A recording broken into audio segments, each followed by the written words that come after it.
台南沿海饲蚵仔面积有到1400公顷，不过目前饲蚵仔所用的材质呢会造成污染。当地研发出新型的蚵瓶，更较环保。这渔管所的所长表示，会落去海里做测试，未来也会提供给渔民使用，彻底解决这蚵瓶回收的问题。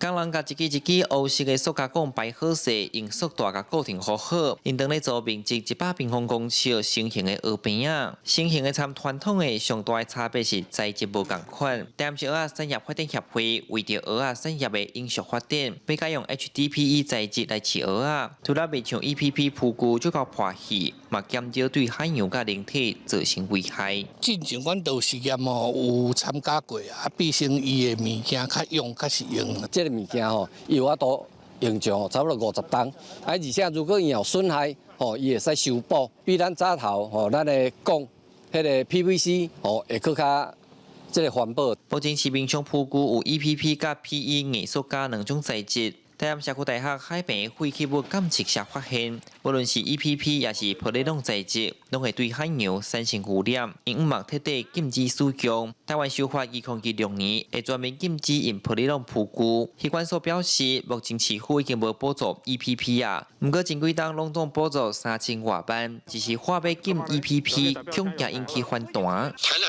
这边最大的污染源就是发泡塑胶，只要这个东西不要用，这个问题马上解决。